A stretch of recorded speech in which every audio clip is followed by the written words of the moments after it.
लाभ हानि का सवाल बता रहे हैं, इसी में पहले टाइप के क्वेश्चन का हल करा रहे हैं। तो क्वेश्चन दिया हुआ है, राहुल ने 10 खिलौने 25 रुपये प्रति खिलौने के दर से खरीदा तथा 30 रुपये प्रति खिलौने के दर से बेचा, तो राहुल का लाभ या हानि प्रतिशत ज्ञात करें। यानी 10 खिलौने 25 रुपये की दर से खरीदा है, तो इसका जो सीपी होगा क्रय मूल्य, इसका जो क्रय मूल्य होगा तो कितना हो जाएगा, 10 गुने 25 यानी 250 रुपया हो गया। 250 रुपया 10 खिलौने खरीदने में खर्च किया। अब फिर कह रहा है कि और 30 रुपये प्रति खिलौने की दर से खरीदा तथा 30 रुपये प्रति खिलौने की दर से बेच दिया, तो इसका एसपी जो होगा सेलिंग प्राइस, विक्रय मूल्य, वो क्या होगा कि 30 रुपया प्रति खिलौने की दर से बेच दिया है। तो 30 गुने 10 खिलौना था तो कितना हो जाएगा, 300 रुपया। तो यह क्रय मूल्य जो सीपी है, सीपी से ज़्यादा आया यानी एसपी, तो लाभ हुआ। और लाभ कितना का हुआ, तो यह 300 में से 250 को माइनस कर देंगे तो 50 रुपया का लाभ हुआ। तो 50 रुपया का जो लाभ हुआ, तो वही कह रहा है कि लाभ प्रतिशत ज्ञात करें। तो हमें मालूम करना है प्रतिशत लाभ। प्रतिशत लाभ निकालने के लिए होता है लाभ बटा क्रय मूल्य गुने 100। तो लाभ कितना हुआ है 50 रुपया का, और क्रय मूल्य कितना है 250 रुपया बटा गुने 100। इसे कटाएंगे तो 5 बार में कटेगा, इसे कटाएंगे तो कितना बार में कटेगा, 20 बार में कटेगा, यानी 20% का इसे लाभ हुआ। की ओर चलते हैं। क्वेश्चन दिया है, कुछ वस्तुएं 5 रुपए में 6 के हिसाब से खरीदी गई तथा 6 रुपए में 5 के हिसाब से बेची गई, तो लाभ प्रतिशत क्या होगा, यह मालूम करना है। तो जो सीपी है, सीपी कितना है, 5 रुपया में 6 के हिसाब से खरीदा, और एसपी है वह 6 रुपया में 5 के हिसाब से बेच दिया। तो कह रहा है कितना लाभ होगा, लाभ प्रतिशत इसे मालूम करना है, प्रतिशत लाभ मालूम करना है। तो पहले हम लाभ मालूम करेंगे, तो एसपी में से सीपी माइनस करेंगे, तो 6/5 में से 5/6 माइनस किए, और फिर प्रतिशत लाभ निकालने के लिए क्या कहते हैं, लाभ बट्टा क्रय मूल्य। क्रय मूल्य कितना है 5/6, इसी को 100 से गुना कर देंगे तो परसेंट में चेंज हो जाएगा। इसी को सॉल्व कर लेंगे तो 6 के 36, 5 25, 36 में से 25 घटेगा तो कितना आ जाएगा 11। एलसीएम कितना हो जाएगा, 6 5 30, 30 हो गया। और नीचे बट्टा में कितना दिया है 5/6 और गुने 100, इसको हम सॉल्व कर लेंगे तो ये 6 5 30 5, ये नीचे नीचे गुना हो जाएगा, तो गुना हो जाएगा तो कितना हो जाएगा 25 हो जाएगा। 5 25, 25 को 100 से कटा देंगे तो कितना बार में कट जाएगा, 4 बार में कटेगा। 11 से 4 में गुना कर देंगे तो कितना हो जाएगा 44, यानी 44% का लाभ हुआ। तो क्वेश्चन की ओर चलते हैं।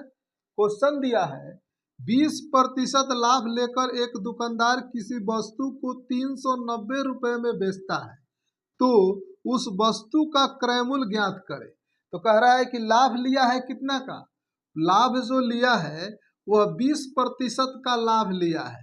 तो हम 20% का लाभ का जो होल वैल्यू निकालेंगे, होल वैल्यू निकालते हैं। होल वैल्यू क्या हो जाता है, इसका टोटल मान हो जाएगा कि कितना हो जाएगा। तो इसका 20% का मान होता है 1/5 हो जाएगा, और जब होल वैल्यू निकालेंगे तो यह इसमें जुड़ जाता है, तो 5 1 कितना हो जाएगा 6/5 हो गया। तो इसका होल वैल्यू निकाल लिया गया। तो अभी हमें जो दिया है 300 इतने रुपए में बेचता है, तो बेचता है तो इसका एसपी दिया है कितना 390 रुपया एसपी दिया है। तो होल वैल्यू का जब हम उल्टा गुना करते हैं तो कम वाला आएगा। होल वैल्यू का उल्टा एसपी से पहले कौन आएगा, सीपी। तो हमें सीपी मालूम करने के लिए होल वैल्यू का उल्टा गुना करेंगे तो हमें सीपी मिलेगा। इतना 5 कितना हो जाएगा 6, कटा लेंगे तो यहाँ पे 6 के 36, और फिर कितना आया 3 0, 6 5 30, यहाँ 65, और फिर कितना आया 5, तो 5 25, 25 का 5, 6 5 30, और 2 कितना हो जाएगा 32, यानी 325 रुपया आएगा, जो ऑप्शन डी में दिया हुआ है। क्वेश्चन दिया है, कह रहा है कि मंगलू एक साइकिल 1250 रुपये में खरीदता है, तो कितना में बेचे कि उसे उस साइकिल पर 10% का लाभ प्राप्त हो। तो कह रहा है कि मंगलू एक साइकिल खरीदता है 1250 रुपया में, तो कह रहा है कि उसे कितना में बेचे कि उसे 10% का लाभ हो। तो 10% का लाभ कहने का मतलब कि वह एसपी उसका कितना हो जाएगा 110%, 110% एसपी हो जाएगा, तो 10 इसका सीपी जो होगा वो 100%। इसी पर 10% लाभ, अगर 20% लाभ होता तो 120% होता। तो कह रहा है कि 100% का मान उसका सीपी का दिया है 1250 रुपया, तो हमें 110% का मान ज्ञात करना है। तो 1250 बटा 100 गुने, अगर 110% हमें लेना है तो कितना हो जाएगा 1250 बटा 100 गुने 110, 10 से 10, 10 से 10, इसी को गुना कर देंगे तो 11 पचे 55, 55 के 5, 11 दूना का 22, अब 5 कितना हो जाएगा 27, 11 दो कितना हो जाएगा 13। इतना रुपया में बेचेगा तो उसे 10% का लाभ होगा। तो क्वेश्चन की ओर चलते हैं। क्वेश्चन दिया है, एक व्यापारी अपने घोड़ा को 570 रुपया में बेचता है, तो उसे 5% की हानि उठानी पड़ती है। तो बताए कि घोड़ा को कितने में बेचे कि उसे 5% का लाभ प्राप्त हो। यानी 570 रुपया में बेचा तो 5% की हानि हुई, तो कितना में बेचे कि उसे 5% का लाभ हो। तो पहले इसके कॉन्सेप्ट को हम दोहराएंगे। तो ये जो सीपी होता है, सीपी यानी क्रय मूल्य, तो क्रय मूल्य से अगर कम मूल्य पर वस्तु बिका तो हानि होता है। हानि होने का कब, अगर एसपी आएगा यह विक्रय मूल्य, तो क्रय मूल्य से कम मूल्य पर आएगा तो हानि होगा। अगर क्रय मूल्य से ज़्यादा मूल्य पर बिकेगा तो लाभ होगा। तो लाभ के केस में ये जो एसपी है तो ये ज़्यादा होगा। यहाँ पे जो एसपी है ये हानि के केस में, ये हानि के केस में कम होता है क्रय मूल्य से, और लाभ के केस में ज़्यादा होता है। तो ज़्यादा होता है तो ये विक्रय मूल्य हो गया।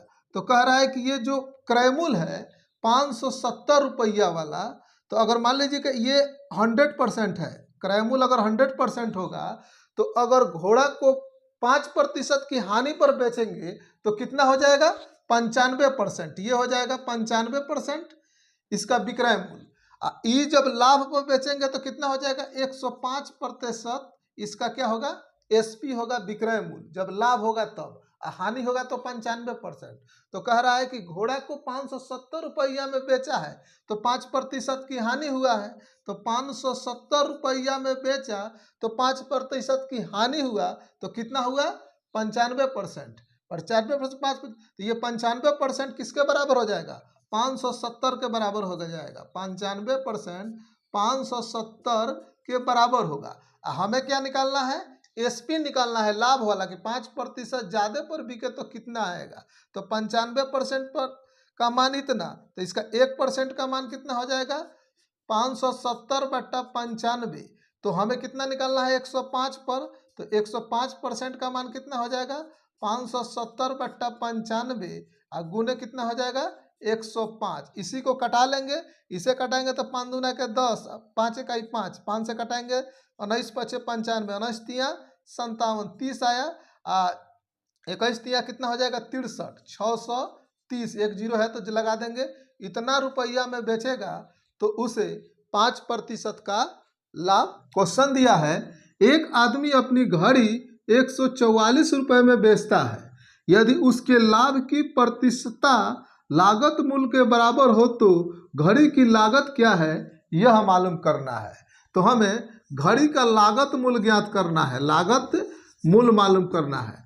तो अगर इसका लागत मूल्य x है तो x जितना आया इसी x का x% इसको लाभ होता है, यानी लाभ जो क्रय मूल्य है लागत मूल्य है उसकी प्रतिशतता भी लागत मूल्य के बराबर है।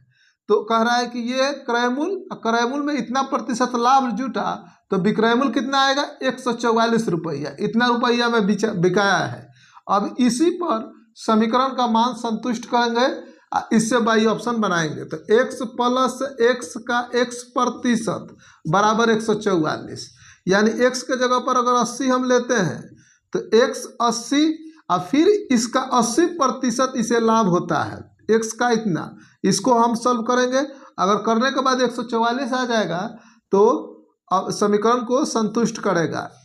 80 और फिर 80 इसको, जैसे कि इसका 80 का 10% 8, तो इसका 80% कितना हो जाएगा, 8 8 64, इतना आ जाएगा। इसको जोड़ेंगे तो कितना आ जाएगा, 144। तो ये ऑप्शन बी समीकरण को संतुष्ट कर रहा है, तो बाई ऑप्शन से इस सवाल का हल हो गया।